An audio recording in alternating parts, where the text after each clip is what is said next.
আজকের আসসালামু আলাইকুম ওয়া রাহমাতুল্লাহি ওয়া বারাকাতুহু।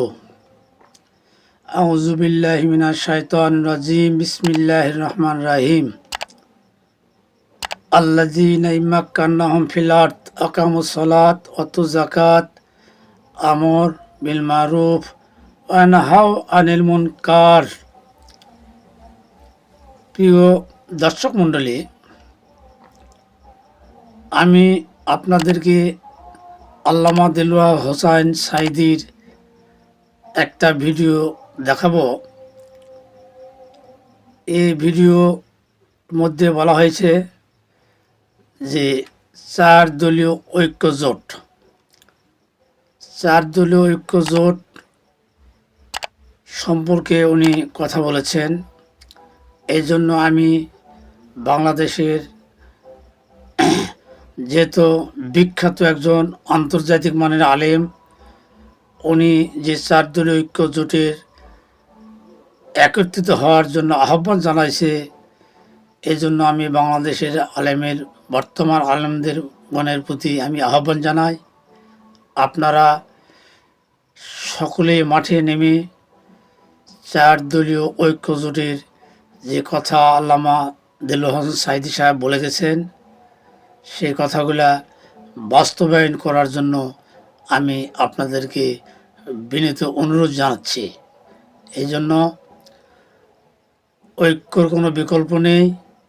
বাংলাদেশ স্বৈরাচার সরকার বিতাড়িত হয়ে গেছে।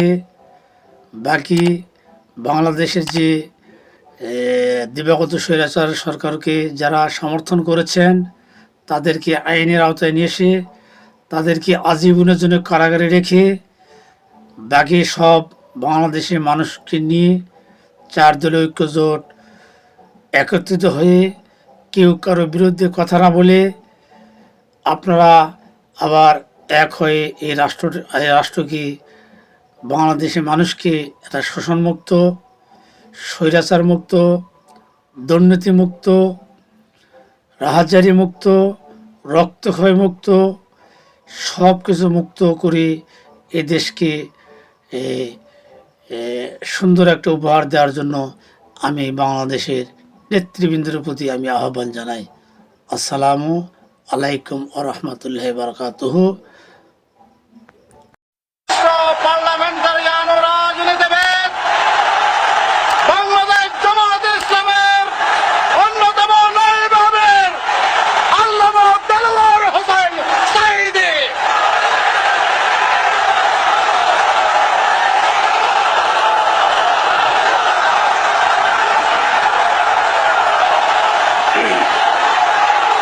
আজকের পল্টন ময়দানের এই সমাবেশকে দেখে আমার কাছে মনে হচ্ছে এক মহাপবিত্র সমাবেশ।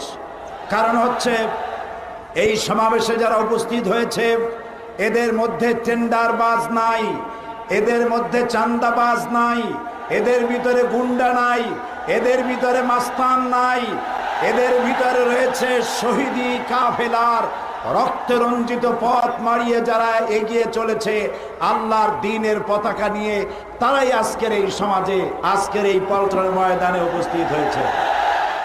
ইসলাম বিদ্বেষীরা চেয়েছিল জঙ্গিবাদকে জামাত এবং শিবিরের মাথার উপরে চাপিয়ে দেওয়ার সর্বাত্মক প্রচেষ্টা চালিয়েছিল। আজকে প্রমাণিত হয়েছে জামাত শিবির জঙ্গিবাদ এক জিনিস নয়, এটা প্রমাণিত হয়েছে। সন্ত্রাসী আর জঙ্গিবাদী কারা? যারা সন্ত্রাসীকে ধরলে পরে বলে নাটক, আব্দুর রহমানকে ধরলে পরে বলে নাটক, বাংলা ভাইকে ধরলে পরে বলে নাটক। যদি সব সন্ত্রাসীদেরকে ধরলে নাটক হয়, সেই নাটকের ভিলেন চরিত্র নিশ্চয়ই আপনার, যিনি নাটক বলে কথা বলছেন। এই জন্য ছাত্র শিবিরকে অগ্রসর হতে হবে, চরিত্র দিয়ে জয় করতে হবে এই দেশকে। এবং ছাত্র শিবির আর ছাত্র দল ঐক্যবদ্ধ হয়ে দুর্ভেদ্য প্রাচীরের মতো দাঁড়াতে হবে। তেতুলিয়া থেকে টেকনাফ পর্যন্ত, রূপসা থেকে পাথুরিয়া পর্যন্ত এই জেহাদে জেনারেলের ভূমিকা পালন করে 2007 সালের নির্বাচনে আবারও চার দলীয় ঐক্য জোটকে ক্ষমতায় আনার জন্য সর্বাত্মক প্রচেষ্টা করতে হবে। কারো সাথে শত্রুতা নয়, সকলের সাথে বন্ধুত্ব, এই স্লোগান নিয়ে ঝাঁপিয়ে পড়তে হবে। তোমরা সবাই রাজি আছো তাতে? আল্লাহ হাফেজ। বাংলাদেশ জিন্দাবাদ।